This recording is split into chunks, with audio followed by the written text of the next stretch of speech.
मोहनपुर गांव में पिछले कई हफ्तों से लगातार मूसलाधार बारिश हो रही थी। परेशानी इतनी बढ़ गई थी कि गांव वालों को खाना तक नसीब नहीं हो रहा था। फसलें भी डूबने लगी थी। लेकिन उसी गांव के एक मंदिर में पिछले कुछ दिनों से एक आदमी ढेर सारे समोसे से भरी टोकरी और चाय रखकर चला जाता था, जिससे गांव वालों का पेट भर रहा था। एक दिन सुबह सुबह एक औरत अपने बच्चों के साथ उसी मंदिर में पहुंच गई। बच्चों, देखो, भगवान ने हमारे लिए चाय समोसे भेजे हैं। तो गांव की वो औरत उसके अलावा और भी बहुत सारे लोगों को हर रोज उसी मंदिर के बाहर ढेर सारे गर्मा गर्म समोसे और चाय मिलती थी। लोगों को लगता था कि ये सब भगवान कर रहे हैं। लेकिन एक रोज उस गांव के सरपंच ने सोचा, गांव वालों, मुझे लगता है उस मंदिर के बाहर गर्मा गर्म चाय समोसे कोई भगवान नहीं बल्कि कोई इंसान ही रख कर जाता है।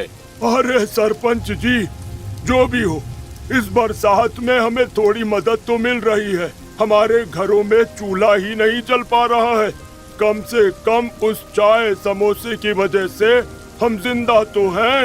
अरे काका, लेकिन पता भी तो चलना चाहिए ना कि इस गांव की मदद आखिर कर कौन रहा है, और वो भी बिना किसी लालच के। आज रात भर हम दूर से नजर रखेंगे उस मंदिर पर। तो उस रात मंदिर से थोड़ी दूर पर किसी पेड़ के पीछे सरपंच साहब और कुछ गांव वाले छुप गए। मूसलाधार बारिश अभी भी हो रही थी। तभी एक आदमी अंधेरे में समोसे से भरी टोकरी अपने सर पर रख कर लाया और मंदिर के बाहर रख दिया। फिर गर्मा गर्म चाय से भरा एक बर्तन भी रख दिया जिसमें चाय गर्म रहती थी, और फिर वो चुपचाप जाने लगा वहाँ से। गांव वालों, वो देखो, मैंने कहा था ना कोई इंसान ही ये सब कर रहा है। चलो रोकते हैं इसे। अरे रुक जाओ, वरना हम तुम्हें छोड़ेंगे नहीं। वो आदमी वहाँ से भागने लगा, लेकिन गांव वालों ने भागकर उसे पकड़ लिया।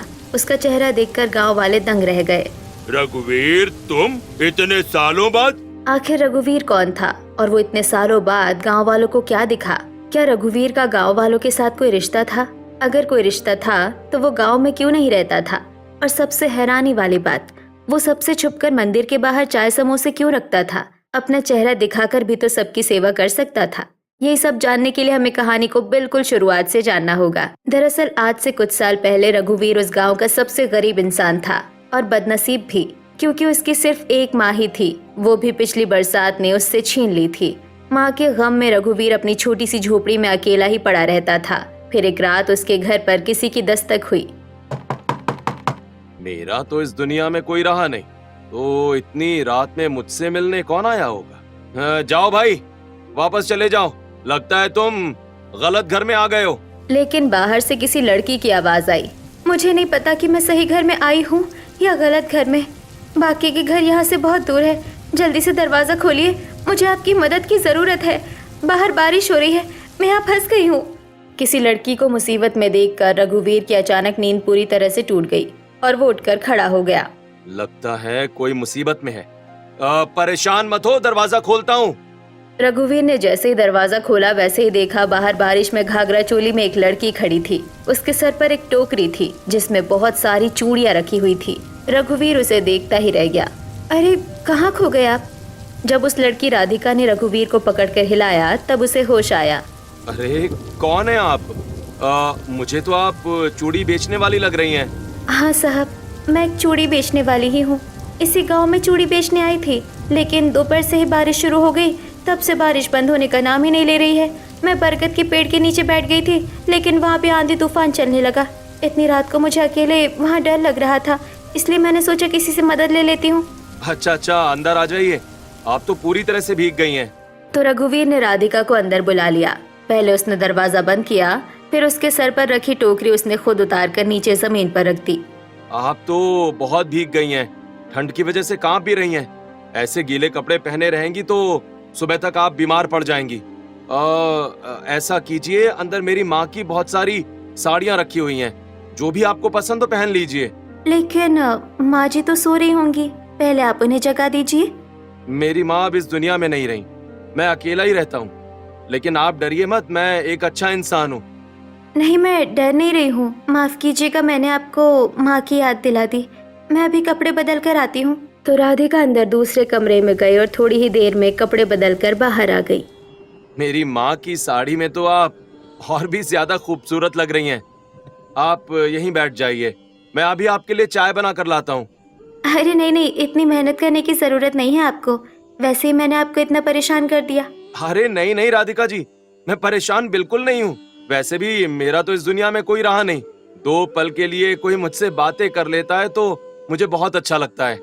आप आई, मुझे बहुत अच्छा लगा, वरना अभी तक तो मैं अपनी माँ के गम में चुपचाप लेटा हुआ था। नींद भी नहीं आ रही थी। अच्छा अच्छा ठीक है, ज्यादा भावुक मत होइए। बना लीजिए चाय, फिर हम दोनों एक साथ पीते हैं। ये सुनकर रघुवीर को बहुत अच्छा लगा। खैर वो अंदर गया, मिट्टी का चूल्हा जलाया और चाय बनाकर बाहर ले आया। बाहर अचानक बिजली कड़की और बारिश पहले से भी तेज हो गई। खिड़की से बारिश साफ साफ नजर आ रही थी। वैसे आपके घर में कौन कौन है? मैं भी आप ही की तरह हूँ। मेरा भी इस दुनिया में कोई नहीं है। पड़ोस के गांव में मैं अकेले ही रहती हूँ। इस गांव में चूड़ियाँ ज्यादा बिकती है तो पिछले कई दिनों से यहाँ आने लगी हूँ। और ये गांव पास भी पड़ता है मेरे गांव से।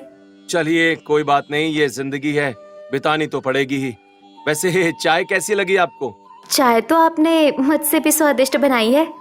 तो इस बात पर मैं अब आपके हाथ की चाय पीना चाहूंगा, लेकिन कल सुबह। अभी आप आराम से सो जाइए, मैं अंदर जाकर सो जाता हूँ।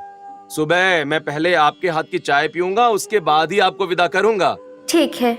खैर दोनों ने चाय पीकर खत्म की। उसके बाद रघुवीर बेचारा जाकर रसोई घर में जमीन पर सो गया। इधर राधिका बिस्तर पर सो गई। रात भर बारिश होती रही। सुबह 6 बजे जब राधिका की नींद खुली तो उस वक्त भी बारिश हो रही थी। ये बारिश तो बंद होने का नाम ही नहीं ले रही। मैं चूड़ियाँ बेचने कैसे जाऊंगी? फिलहाल मैं रघुवीर जी के लिए चाय बना देती हूँ, हो सकता है थोड़ी देर बाद बारिश बंद हो जाए। तो राधिका चाय बनाने के लिए जैसे ही रसोई घर में गई, वैसे उसने देखा रघुवीर बेचारा जमीन पर सो रहा था। बेचारे रघुवीर जी को मेरी वजह से यहाँ रसोई घर में जमीन पर सोना पड़ा। कोई बात नहीं, आज तो मैं चली ही जाऊंगी। फिलहाल इन्हें सोने देती हूँ, जब जाग जाएंगे तभी चाय बनाऊंगी। राधिका एक बार फिर से बाहर आकर बैठ गई और खिड़की से बारिश के नज़ारे देखने लगी। थोड़ी देर बाद रघुवीर की नींद खुली और वो राधिका के पास आ गया। बारिश अभी भी हो रही है? अरे आप जाग गए? आप यही बैठिए, मैं आपके लिए चाय बनाकर लाती हूँ। तो राधिका रसोई घर में गई और थोड़ी देर बाद चाय बनाकर बाहर ले आई। दोनों एक साथ बैठकर चाय पीने लगे। क्या बात है राधिका जी, आपके हाथों में तो जादू है। तो इस तरह दोनों चाय पीने लगे, लेकिन बारिश बंद ही नहीं हुई। धीरे धीरे 11 बज गए, बारिश फिर भी बंद नहीं हुई। मुझे नहीं लगता बारिश आज बंद होगी। मैं बारिश में ही चूड़ी बेचने निकल जाती हूँ। अरे नहीं राधिका जी, इतनी बारिश में आप चूड़ी बेचने कहाँ जाएंगी? वैसे भी दोपहर होने वाली है, मैं आपके लिए खाना बना देता हूँ। अरे मेरे होते हुए आप भला खाना क्यों बनाएंगे? अगर खाना ही खाना है तो मैं बना देती हूँ। इतना बोलकर राधिका खाना बनाने चली गई। इधर रघुवीर उसे दूर से देख रहा था और मन ही मन सोच रहा था। राधिका जी, काश आप हर रोज मेरे लिए खाना बनाएं, हर रोज मेरे लिए चाय बनाएं तो कितना अच्छा रहेगा। मेरा अकेलापन भी दूर हो जाएगा और आपका भी। लेकिन मैं ये बात राधिका जी से कैसे कहूँ? मेरी तो हिम्मत ही नहीं हो रही। तो लगभग 1 घंटे बाद राधिका खाना बनाकर लाई और दोनों एक साथ बैठकर खाने लगे। खाना खाने के बाद ही बारिश अचानक कम पड़ गई। चलिए फिर रघुवीर जी, बारिश थोड़ी कम हुई है, थोड़ा काम कर लेती हूँ। आपने मेरी मदद की, खाना खिलाया, उसके लिए बहुत बहुत धन्यवाद। रघुवीर का अंदर से मन तो नहीं हो रहा था कि राधिका को वहाँ से जाने दे, पर वो कुछ बोल भी नहीं पा रहा था। तो राधिका ने अपनी चूड़ियों से भरी टोकरी उठाई और उसी गांव में जाकर बेचने लगी। इधर रघुवीर एक बार फिर से अकेला हो गया। थोड़ी देर की खुशी मिली और भगवान ने मुझे फिर से अकेला कर दिया। तो राधिका पूरा दिन उस गांव में चूड़ी बेचती रही, लेकिन शाम होते ही अचानक फिर से बारिश बहुत तेज हो गई। रात तक बारिश होती रही, लेकिन राधिका इस बार बारिश में ही घर जाने लगी। आज मैं जल्दी निकल लेती हूँ, वरना आज अगर फंस गई तो यही फंसी रह जाऊंगी। रोज रोज किसी से मदद भी लेना अच्छा नहीं लगता। कल फालतू में मैंने रघुवीर जी को परेशान कर दिया। उस गांव में सबसे आखिर में रघुवीर का ही घर था, इसलिए राधिका उसी के घर के सामने से गुजरने लगी। लेकिन आगे बांध खुला हुआ था, गांव में भी पानी भर चुका था। राधिका के घुटनों तक पानी आ रहा था। तभी रघुवीर ने उसे देख लिया। अरे राधिका जी, आगे मत बढ़ना, आगे खतरा हो सकता है। अरे रघुवीर जी, आगे नहीं बढ़ूंगी तो घर कैसे पहुंचूंगी? कल भी घर नहीं गई थी, आज तो जाना ही पड़ेगा। नहीं राधिका जी, मैं आपको खतरे में नहीं डाल सकता, अंदर आ जाइए। पहले तो राधिका नहीं मानी, लेकिन रघुवीर के बार बार जिद करने पर राधिका एक बार फिर से रघुवीर के घर के अंदर आ गई। आप अंदर जाकर कपड़े बदल लीजिए, और मैंने अभी खाना बनाया है, चलिए दोनों लोग खाते हैं। तो ये अब रोज का काम हो गया था। बारिश बंद होने का नाम ही नहीं लेती थी।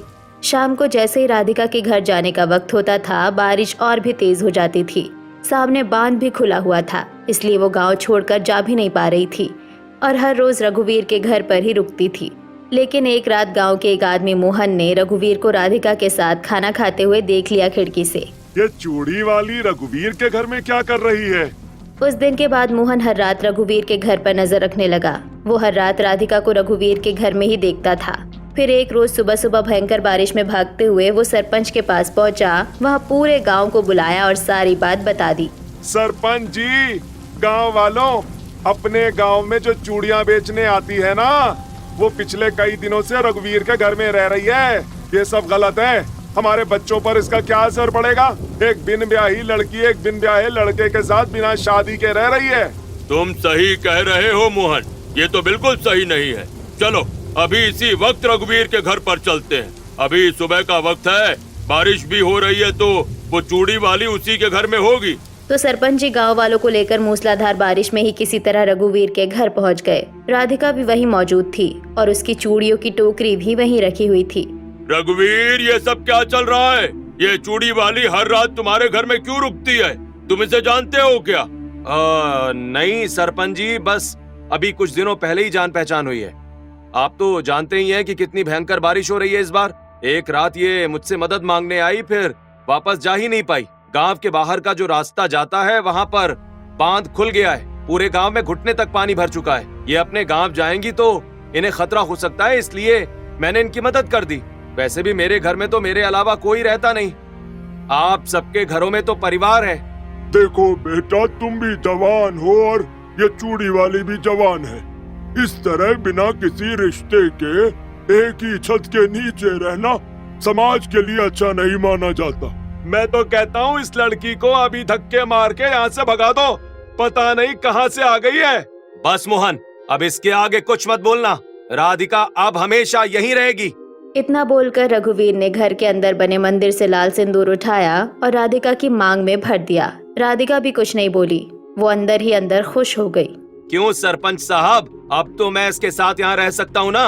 नहीं नहीं, ये सब गलत है। बस करो मोहन, तुम्हें कुछ ज्यादा ही तकलीफ हो रही है। जब रघुवीर ने इस लड़की के साथ शादी कर ली है तो ये इसकी धर्म पत्नी हुई। एक आदमी अपनी धर्म पत्नी के साथ तो एक घर में रह ही सकता है। बिल्कुल सही बात सरपंच साहब। रघुवीर, हम तो वैसे भी चाहते थे कि तुम्हारी शादी कर दें, लेकिन तुम 24 घंटे घर में ही पड़े रहते थे। माँ के जाने के बाद दुखी हो गए थे तुम, इसलिए हमने तुमसे शादी के बारे में बात करना बंद ही कर दिया था। राधिका बेटी, बहुत अच्छा किया तुमने इसकी जिंदगी में आकर। हाँ बेटी, हम सब गांव वालों का आशीर्वाद हमेशा तुम्हारे साथ है। एक बार अपने परिवार को भी बुला लो तो पूरे समाज के सामने शादी कर लेते हैं। काका, मेरी तरह राधिका का भी इस दुनिया में कोई नहीं है। ये भी अनाथ है। अरे फिर तो ये पुण्य का काम किया तुमने रघुवीर। तुम्हें एक हमसफर मिल गया और इस बेटी को भी एक जीवन साथी मिल गया। तो इस तरह गांव वाले खुशी खुशी वहां से चले गए, लेकिन मोहन अभी भी गुस्सा ही था। उन सब के जाने के बाद राधिका ने रघुवीर से कहा, आपने ये क्या किया? क्यों राधिका, क्या तुम्हें ऐसा लगता है कि मैं तुम्हें खुश नहीं रख पाऊंगा? अरे नहीं, वो बात नहीं है रघुवीर जी। आप तो बहुत नेक दिल इंसान हैं। मैं इतने दिन आपके घर में अकेले रुकी, लेकिन आपने इस बात का कभी फायदा नहीं उठाया। इसका मतलब आप बहुत शरीफ भी हैं। आपको तो एक अच्छी लड़की मिल जाती। मुझ जैसी एक चूड़ी बेचने वाली से शादी क्यों की आपने? ऐसा है, अब तुम मेरी पत्नी बन चुकी हो। इसके आगे मैं कुछ नहीं सुनूंगा। इसी खुशी में मैं तुम्हें अपने हाथों से इस बरसात में पुदीने की चटनी और गर्मा गर्म समोसे बनाकर खिलाता हूँ। पहले हमारी समोसे की ही दुकान थी, पर पिताजी के गुजर जाने के बाद मैंने कभी समोसा नहीं बनाया। तो थोड़ी देर बाद रघुवीर पुदीने की चटनी और गर्मा गर्म समोसे बनाकर लाया। समोसे खाते ही राधिका खुशी से उछल पड़ी। क्या बात है पतिदेव, आपने समोसे तो बहुत स्वादिष्ट बनाए हैं और ये पुदीने की चटनी तो कुछ ज्यादा ही स्वादिष्ट है। हाँ राधिका, मेरे हाथ के समोसे लोगों को बहुत पसंद आते हैं और इस बारिश में तो समोसे खाने का मजा ही अलग है। लेकिन अगले दिन जब दोपहर में बारिश बंद हुई तो राधिका हर रोज की तरह एक बार फिर से चूड़ियां बेचने निकल गई। बरसात के मौसम में हरी चूड़ियां ले लो, हरी हरी चूड़ियां, लाल लाल चूड़ियां। दूर से मोहन और काका ने उसे चूड़ियां बेचते हुए देख लिया। देख रहे हो काका, ये तो शादी के बाद भी चूड़ियां बेच रही है और इसका पति बेरोजगार घर में बैठा रहता है। सही कह रहे हो मोहन बेटा, ये तो गलत बात है। अब तो अपनी पत्नी से रघुवीर को चूड़ियां नहीं बिकवानी चाहिए, इससे उसकी ही बेइज्जती होगी। जल्द ही उससे इस बारे में बात करेंगे। बस मिलने तो एक बार। शाम को सूरज ढलने से पहले ही मूसलाधार बारिश होने लगी, इसलिए राधिका घर लौट आई। लगता है इस बार बारिश मेरा काम धंधा नहीं चलने देगी। अनाज भी खत्म हो रहा है, ज्यादा चूड़ियां भी नहीं बिक रही। राधिका तुम चिंता मत करो, सब ठीक हो जाएगा। फिलहाल मैं जरा बाहर घूम कर आता हूँ। बहुत दिनों से बाहर नहीं निकला ना। अब मेरी शादी हो गई है, इसलिए मैं चाहता हूँ कि तुम कोई काम मत करो, मैं कोई काम ढूंढ लेता हूँ। राधिका कुछ बोलने ही वाली थी, लेकिन रघुवीर वहाँ से निकल गया। बारिश में ही चलते चलते वो खेतों तक पहुँच गया। खेतों में मोहन और काका काम कर रहे थे। तभी वो भागते हुए रघुवीर के पास आ गए। अरे रघुवीर बेटा, हम तुमसे ही बात करना चाह रहे थे। तुम्हारी बीवी गांव गांव जाकर चूड़ियां बेचती है और तुम कोई काम नहीं करते हो। शर्म नहीं आती तुम्हें? हाँ? काका आपने बिल्कुल सही कहा, मैं भी तब से यही सोच रहा था, इसीलिए तो काम ढूंढने निकला हूँ। इतनी बरसात में मुझे तो कोई काम मिल नहीं रहा, तुम्हें काम कहाँ से मिल जाएगा? हाँ, अरे मोहन, वो काम ढूंढने जा रहा है तो उसे जाने दो ना। काम तो करना ही पड़ेगा, वरना गांव वाले कहने लगेंगे कि बीवी की कमाई खाता है। बिल्कुल सही कह रहे हो काका आप। मैं चौराहे पर जाकर कुछ काम ढूंढता हूँ। तो रघुवीर बारिश में ही कई घंटों तक काम ढूंढता रहा, पर उसे कोई काम नहीं मिला। अंधेरा होते ही बारिश और तेज हो गई, इसलिए वो घर वापस आ गया। फिर खाना खाते वक्त दोनों पति पत्नी आपस में बातें करने लगे। देखो राधिका, अब गांव वाले बातें करने लगे, इसलिए कल से तुम चूड़ियां बेचने नहीं जाओगी। आपने कह दिया तो नहीं जाऊंगी, लेकिन आपको कोई काम मिला? अरे नहीं राधिका, इतनी बरसात में कोई काम नहीं मिल रहा है, लेकिन मैं कोशिश करता रहूंगा। हो सकता है कि कोई काम मिल जाए। आपके पास इतना हुनर है, फिर आप दूसरी जगह काम क्यों नहीं ढूंढ रहे हैं? मेरे पास कौन सा हुनर है राधिका, जिस बारे में मुझे ही नहीं पता। अरे आप कितने स्वादिष्ट समोसे बनाते हैं। आपने बताया भी था कि बचपन में आप अपने पिताजी के साथ समोसे बेचा करते थे, तो वही काम शुरू कीजिए ना। क्या बात है राधिका, ये ख्याल मेरे मन में क्यों नहीं आया? शायद इसीलिए कहते हैं बीवी घर की लक्ष्मी होती है। मौसम भी बरसात वाला है, इस समय तो समोसे कुछ ही घंटों में बिक जाएंगे, लेकिन ना हमारे पास कोई दुकान है ना कोई ठेला। मैं समोसे बेचूंगा कहाँ पर? अरे मेरी ये चूड़ियों की टोकरियाँ कब काम आएगी? समोसे घर में ही बना लेना और टोकरी में रखकर बेचना। ये तुमने बहुत सही बताया राधिका। खैर दोनों खाना पीना खाकर खुशी खुशी सो गए। अगली सुबह रघुवीर और राधिका दोनों ने मिलकर समोसे बनाए, पुदीने की चटनी बनाई और सारा सामान टोकरी में रखकर ऊपर से पॉलीथिन लगा ली। उसके बाद रघुवीर बरसात में ही समोसे बेचने बाहर निकल गया। गर्मा गर्म समोसे खा लो पुदीने की चटनी के साथ। समोसे बेचते बेचते रघुवीर सरपंच की हवेली के सामने पहुंच गया। सरपंच बरामदे में ही खड़ा था, इसलिए उसने रघुवीर को आवाज लगाई। अरे वाह रघुवीर, ऐसे मौसम में ये तुमने बहुत बढ़िया काम शुरू किया है। यहाँ आओ, मुझे भी समोसे खिलाओ, वहाँ भीग जाएंगे समोसे। अभी आया सरपंच साहब। रघुवीर समोसों की टोकरी लेकर सरपंच के बरामदे में पहुंच गया। वहाँ बारिश का पानी नहीं आ रहा था। उसने टोकरी उतार कर नीचे रखी और गर्मा गर्म समोसे पुदीने की चटनी के साथ सरपंच को खिलाई। क्या बात है रघुवीर, तुम्हारे हाथों में तो जादू है भाई। तुम्हारे पिताजी भी इतने ही स्वादिष्ट समोसे बनाया करते थे। सरपंच जी को समोसे खाता देख बाकी गांव वाले भी बरामदे में पहुंच गए। अरे वाह, तभी तो मैं सोचूं कि इतनी अच्छी खुशबू कहाँ से आ रही है। बहुत बढ़िया काम शुरू किया है तुमने रघुवीर। हम सबको भी समोसे खिलाओ भाई। बस काका, अभी खिलाता हूँ। तो इस तरह देखते ही देखते सरपंच के बरामदे में ही गांव वाले आते रहे और समोसे खाते रहे। कुछ ही घंटों में उनके सारे समोसे बिक गए और ढेर सारे पैसे कमा लिए। आपका बहुत बहुत धन्यवाद सरपंच साहब, आप मेरे पहले ग्राहक थे और पहली बार में ही मेरे सारे समोसे बिक गए, इसलिए मैं आपसे पैसे नहीं लूंगा। अरे नहीं रघुवीर, मैं तुम्हारा पहला ग्राहक था ना, इसलिए पहली शुरुआत बोनी से ही करनी चाहिए। मैं तो भाई तुम्हें पैसे दूंगा ही। तो सरपंच ने जबरदस्ती कुछ पैसे रघुवीर को दे दिए। सारे समोसे बेचकर शाम तक रघुवीर खुशी खुशी घर आया और सारे पैसे राधिका को पकड़ा दिए। राधिका, तुमने बहुत अच्छी सलाह दी थी। ये रही मेरी शादी के बाद पहली कमाई, इस पर पहला हक तुम्हारा ही है। क्या बात है रघुवीर जी, इतने पैसे तो मैं चूड़ियां बेचकर भी नहीं कमा पाती थी। तो इस तरह उस दिन के बाद रघुवीर हर रोज राधिका की उसी टोकरी में समोसे बेचने लगा। दोनों की जिंदगी बहुत अच्छी चल रही थी, लेकिन एक रात रघुवीर ने कहा, राधिका, हमारा खाना पीना तो बहुत अच्छा चल रहा है, लेकिन मैं तुम्हें इस छोटे से घर में नहीं रखना चाहता। मैं चाहता हूँ हमारा भी अच्छा बड़ा घर हो, मैं तुम्हें सारी खुशियां दे सकूं, तुम्हें घुमाने लेकर जाऊं बाहर, लेकिन उसके लिए धंधा बढ़ाना पड़ेगा। धंधा बढ़ाने के लिए आपको चौराहे पर अपनी खुद की दुकान लगानी पड़ेगी। वहाँ पर दूसरे गांव से भी ग्राहक आएंगे। हाँ राधिका, तुमने बिल्कुल सही कहा, लेकिन दुकान लेने के लिए तो अभी हमारे पास पैसे नहीं है। लेकिन हाँ, एक काम कर सकते हैं, धीरे धीरे पैसा इकट्ठा करता हूँ और उन पैसों से अपना ठेला बनवा लेता हूँ, फिर किराए पर दुकान लेने की जरूरत ही नहीं पड़ेगी। ठीक है, थोड़े पैसे आप इकट्ठा कर लीजिए। थोड़े बहुत पैसे मैंने चूड़ियाँ बेचकर इकट्ठा किए थे, वो भी मैं आपको दे दूंगी। तो इस तरह उस दिन के बाद रघुवीर पैसे जमा करने लगा।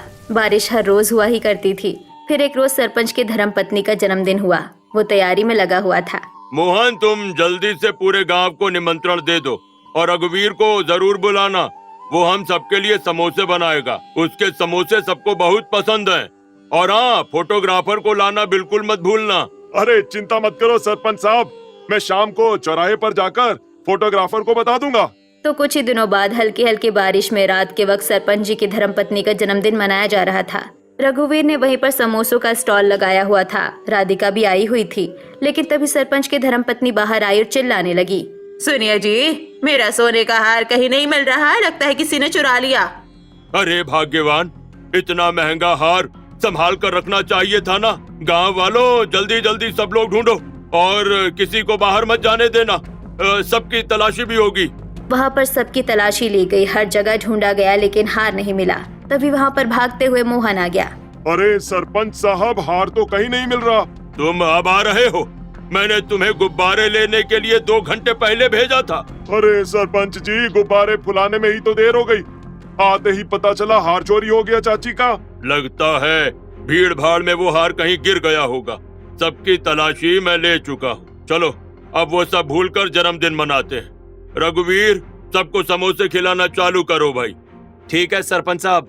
तो इस तरह खुशी खुशी जन्मदिन मनाया गया। अगले दिन भी सरपंच ने पूरे हवेली में वो हार ढूंढा, पर कहीं नहीं मिला। धीरे धीरे कई दिन बीत गए। वहीं दूसरी तरफ रघुवीर कुछ दिनों बाद एक ठेला बनाकर अपने घर के बाहर ले आया। राधिका, ये देखो, हमारी मेहनत रंग लाई। अब मैं चौराहे पर यही ठेला लगाऊंगा और बरसात में समोसे बेचूंगा।